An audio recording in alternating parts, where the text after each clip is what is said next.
And now, it's time for another Dice Tower review with Tom Vasel. Hey folks, today we're taking a look at Plague Incorporated, the board game. Now this is a very rare case in which I actually kickstarted this game, and the reason I kickstarted is because I played Plague Incorporated way back when it was a flash game on the internet. It was called Pandemic back then, of all things. And then when they came out with a very nice version for the iPad, I played it a lot, and I thought, oh, that would be interesting to play as a board game. Now here's the deal. Plague Incorporated is essentially the very exact opposite of the very popular game Pandemic. In Pandemic, you are trying to save the world from diseases. In Plague Incorporated, you are diseases trying to destroy as much of humanity as you possibly can. This is kind of an odd theme. Well, I mean, obviously, but what I mean is you are can either kind of take a look back at it as a funny thing, ha ha ha ha, because it's very abstracted, you're not seeing millions of people dying and stuff, or it could be too kind of heady. I mean, it's not like we have these outbreaks right now that are destroying billions of people, but the opportunity for that thing exists, and some people may have a problem with doing that for entertainment. And I'll talk a little bit more about that. Let's see how the game plays.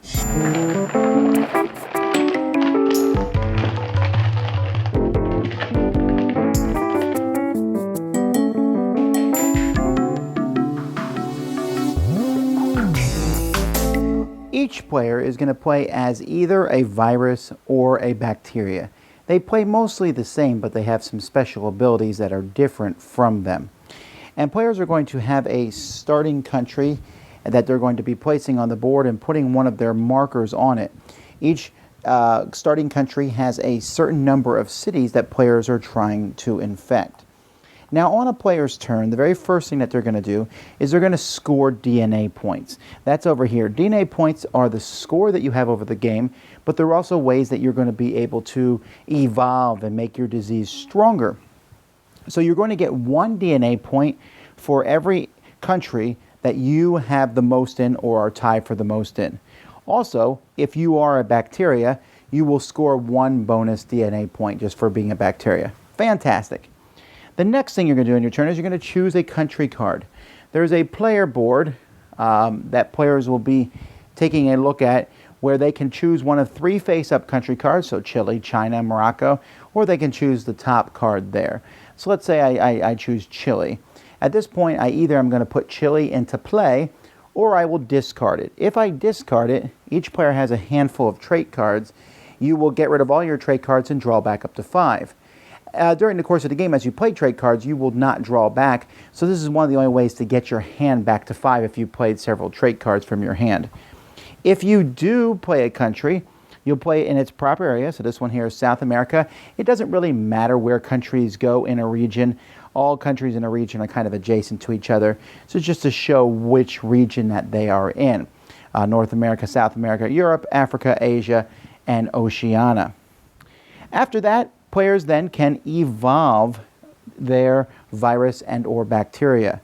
Now, players are going to have handfuls of trait cards, and these trait cards are going to have DNA point costs. Well, you can see at the beginning of the game, you're really not going to have a lot of points to spend. But as the game goes by, you're going to be getting more and more of these. And so you're going to add these traits to your virus or your bacteria. So when you add these traits, you can simply put it here. You can even cover up one of your special abilities if you want to, but it's usually not wise to do. You can even cover up another card that you may have. When you play these traits, they're going to give you different special abilities. So this one here gives you cold resistance. The more they cost, the more they'll give you. This gives you lethality +2, and this gives you infectivity +1 and lethality +2. There's different things that the cards will give you, so players can place those. A virus has a special ability where they can basically turn the top card of the deck over, and if they can afford it, they pay for it -3, so this would cost only 1, and put it on their board somewhere. And if they can't afford it, then it goes into their hand. So it's easier for viruses to mutate and add more things, but it's also dangerous because it's kind of random. They also can switch cards and put a card that costs more than the card that's already out there, simply paying the difference. After that, players are going to infect. Now, when you infect, the first thing you're going to do is look at your infectivity. Everyone starts with a base infectivity of 2. But as the game goes by, you're going to do things like this sore throat might increase your infectivity, and there are other cards that will add to your infectivity here. Cysts, for example. And so that's how many cubes or how many pieces, they're not cubes, they're like little hexagonal prisms, you will add. Now when you add these, you have to look at where you are already. So let's say Green was here in South America. He can add these other ones to other spots in South Africa or into Chile. But the problem is if he wants to go to Chile, oh, that's South Africa. South Africa's here. Forgive me for my bad geometry. But let's say that he had South Africa and he was going to go to another country in South Africa. So let's say he was going to go to Madagascar.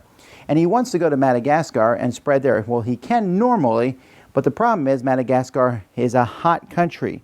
So whoever owns that bacteria or virus is going to need some sort of heat resistance to be able to go there. If you want to go to a country with the cold tokens, you'll need cold resistance. Now you're kind of stuck in your region, but you can get out of your region if you have waterborne or if you have air resistance, because you will then be able to, if you're in a country that has a plane, you can go to any other country with a plane, or if you're in a country that has a harbor, you can go to any other country that has a harbor. So it's a way to spread across the world. So having different traits in cold and heat resistance and waterborne and airborne will let you get around. And infectivity lets you put more stuff out. After that, you will then check to see if a country is completely full and you have the majority in that country. Remember, ties in this game are friendly. So let's say green has 3 here, and then blue has 2 in this spot. So this country is completely infected. At that point, we check the lethality. So what you'll do is you're going to roll a 6-sided die and check your lethality. Now, everybody has a lethality of 1. So at the beginning of the game, you're going to need to roll 1 to kill off that country. Probably not going to happen. But if you increase your lethality, let's say you have total organ failure, which gives you +3 to lethality, now it's a 4 or less, which I rolled, and now everyone in that country is dead. You're going to score that country card. Each player is going to get 1 DNA point for each token that they have on the card. Whoever is the person who rolled the die that killed the card is going to keep the card for endgame bonuses. And then each player who had at least 1 token on the card is going to draw an event card. And these event cards are going to do all sorts of different things that you can play at different times. For example, you can remove 3 tokens from a country because they were bombed. Here you can move 2 tokens into any country you want. Here, if a player successfully rolls death die, prevent that country from dying. So they're cards that you can stop other player, like the health that the world is trying to stop these diseases, or they might even help you, as infected travelers travel around the world.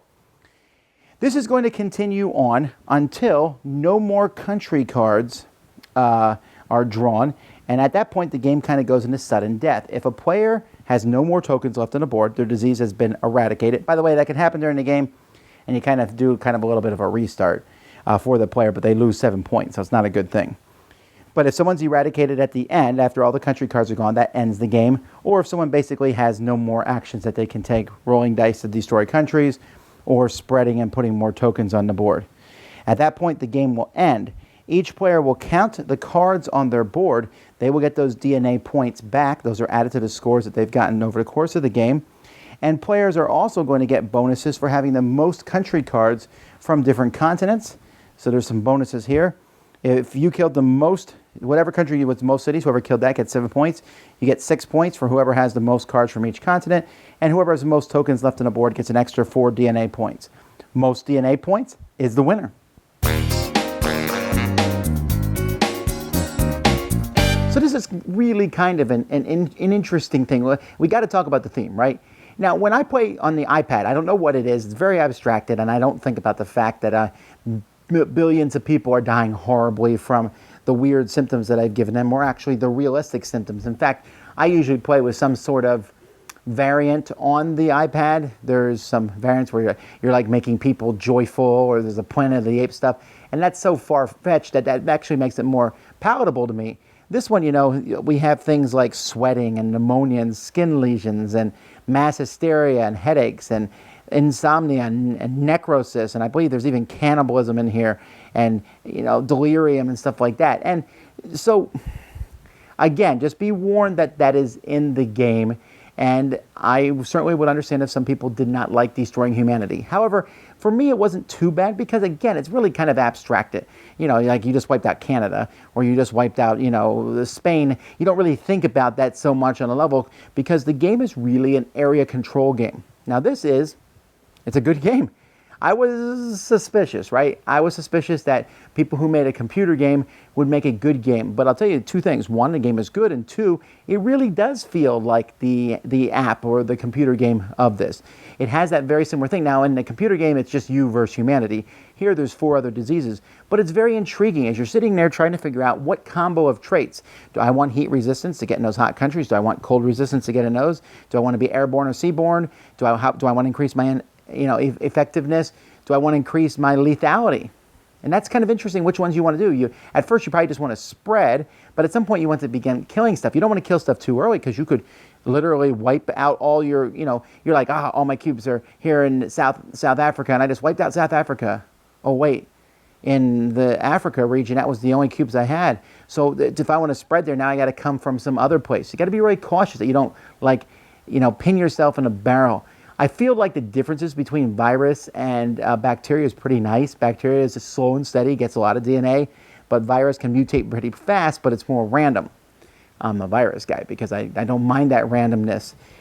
The event cards are really powerful, so one thing you'll learn really quickly is you want to spread out in as many different countries as possible to get those event cards, but you do want to have control of these countries because giving control of them gives you that DNA points every turn, and you have the chance to kill it and get those end game bonuses for most countries from continent. That's a lot of points that you can get at the end of the game. Overall, this is a very solid game. Takes around an hour. There are solitaire rules in the box. I have not played with those. And as long as the theme is not a worrisome thing for you, I think that this one's really good. I mean, obviously, pandemic I can take everywhere. We're fighting diseases, rah, rah, rah. Here it's, hey, cause headaches and kill half the world. Shishkumba. But the gameplay is really fun. It's an area control style game that I think it has some nice components. The board's pretty red. I should mention that the die is really cool. It's like a white die with little specks of red on it. I thought that was a pretty cool die.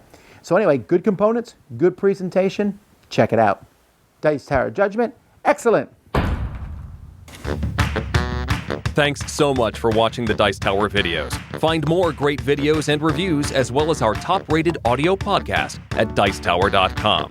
You can also find other great shows at Dicetowernetwork.com. I'm Eric Summerer, and you've been watching The Dice Tower. The Dice Tower is sponsored by Cool Stuff Inc., where you can find great games for great prices.